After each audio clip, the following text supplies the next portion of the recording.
নমস্কার বন্ধুরা, তনয় কিচেনে আপনাদেরকে আরও একবার স্বাগত জানাই।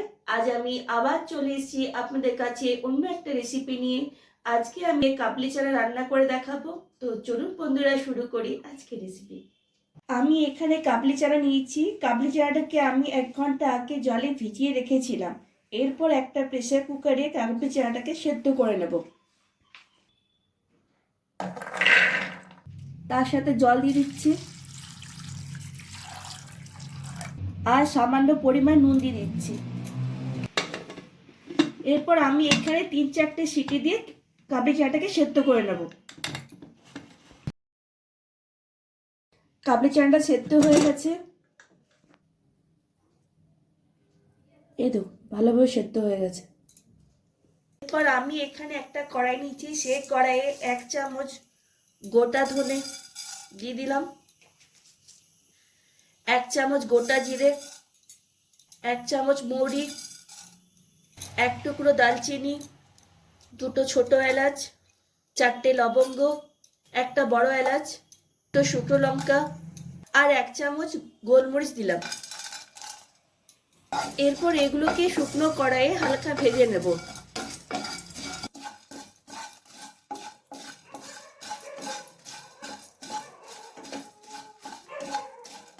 ভাজা হয়ে গেছে, এরপর এগুলোকে গুঁড়ো করে নেব। আমি এখানে একটি মিক্সিং জার নিয়েছি এবং সেই মিক্সিং জারে আমি এই সমস্ত উপকরণগুলিকে গুঁড়ো করে নেব। গুঁড়ো তৈরি। এরপর আমি এখানে একটা ক্যাপসিকাম, একটা টমেটো, একটা পেঁয়াজ নিয়েছি। এরপর এগুলোকে আমি কিউব আকারে কেটে নেব।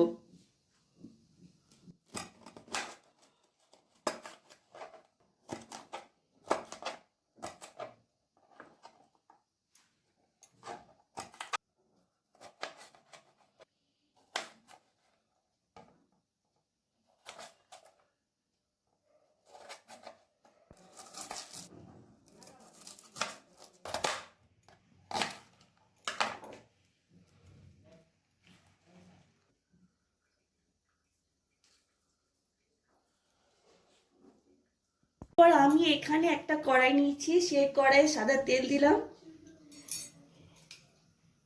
এরপর সবজিগুলোকে হালকা ফ্রাই করে নেব।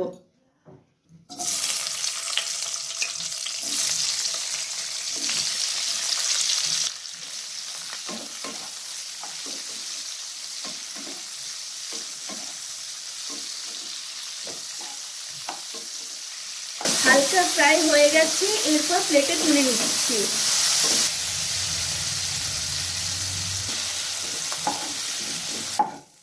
এরপর কড়াইয়ে সাদা তেল গরম হতে দিয়েছি, তার সাথে অল্পখানি বাটার দিয়ে দিলাম। এরপর ফড়ঙের জন্য দিয়ে দিচ্ছি একটা তেজপাতাকে 2 টুকরো করে দিচ্ছি আর 1/2 চামচ গোটা জিরে। জিরেটাকে প্রায় 2 সেকেন্ডের মতো ভেজে নেব।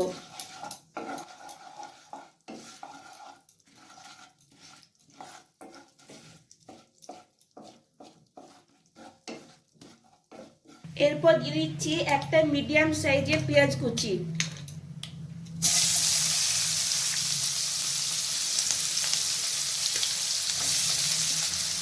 পেঁয়াজটাকে গোল্ডেন কালার আসা পর্যন্ত ভেজে নিতে হবে।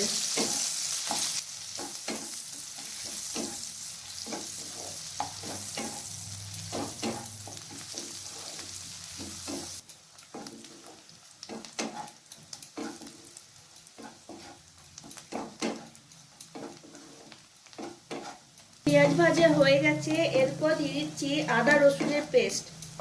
এখানে আমি 2 চামচের মতো আদা রসুনের পেস্ট দিচ্ছি।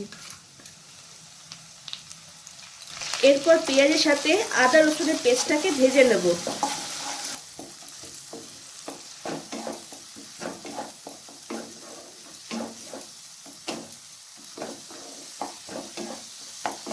তার সাথে দিয়ে দিচ্ছি ঝালের জন্য কয়েকটা কাঁচা লঙ্কা কুচি। আঁচটাকে আমি মিডিয়াম টু লোয়ে রেখেছি।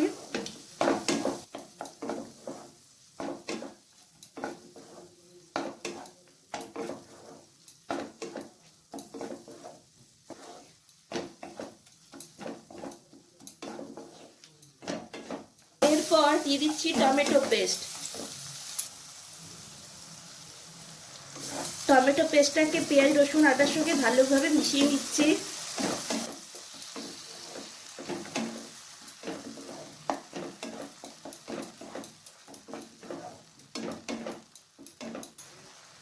তার সাথে দিয়ে দিচ্ছি স্বাদ মতো নুন, হলুদ গুঁড়ো 1/2 চামচ, কাশ্মীর রেড চিলি পাউডার 1 চামচ, আর মিক্সিতে যে গুঁড়ো মশলাটা তৈরি করে রেখেছিলাম সেটা দিয়ে দিচ্ছি। অল্প একটু রেখে দিলাম। এরপর মশলাটাকে ভালো করে কষিয়ে নিচ্ছি।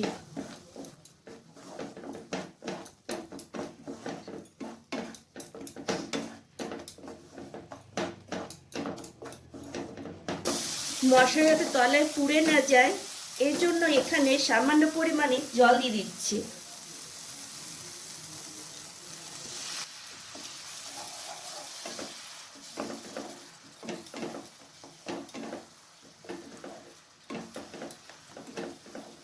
এরপর এই স্টেজে দিয়ে দিচ্ছি 2 চামচের মতো টক দই।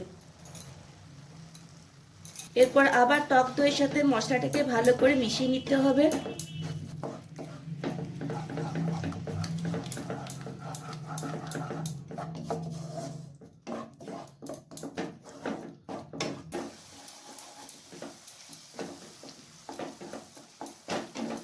মশলার দিকে দেখুন খুব সুন্দরভাবে তেল ছেড়ে দিয়েছে। এরপর সেদ্ধ করে রাখা কাবলি চানাটা দিয়ে দিচ্ছি।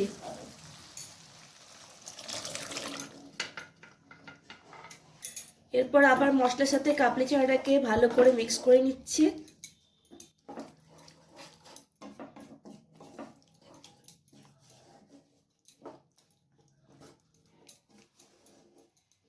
এরপর ভেজে রাখা সবজিগুলো দিয়ে দিচ্ছি। ক্যাপসিকাম পেঁয়াজটাকে আবার কাবলি চানার সঙ্গে মিক্স করে নিচ্ছি।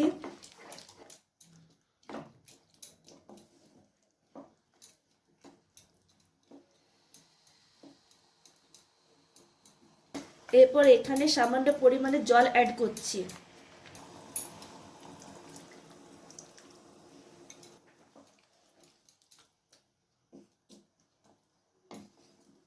এরপরে 10 মিনিটের মতো ঢাকা লাগিয়ে রেখে দেব।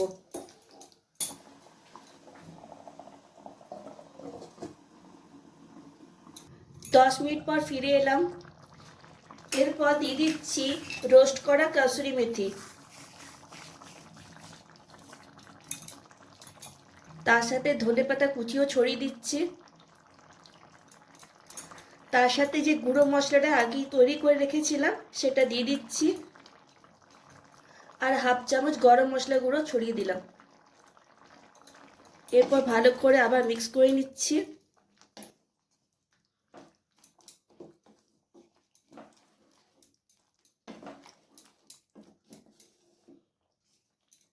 এরপর আবার 2 মিনিটের মতো ঢাকা লাগিয়ে রেখে দিচ্ছি, যাতে গরম মশলা গুঁড়ো ফ্লেভারটা কাবলি চানার সাথে ভালোভাবে মিক্স হয়ে যায়। 2 মিনিট পর ফিরে এলাম। এই দেখুন বন্ধুরা, রান্নাটা প্রায় শেষের দিকে। এরপর আমি গ্যাসটাকে বন্ধ করে দিচ্ছি। ব্যাস তৈরি হয়ে গেল কাবলি চানার অসাধারণ একটা রেসিপি। এরপর আমি আপনাদেরকে প্লেটে সার্ভ করে দেখাবো। কি বন্ধুরা, কেমন লাগলো আমার আজকে এই রেসিপি? ভালো লাগলে ভিডিওটিকে লাইক আর শেয়ার করবেন, আর অতি অবশ্যই আমার চ্যানেলটিকে সাবস্ক্রাইব করবেন। আজ এই পর্যন্তই।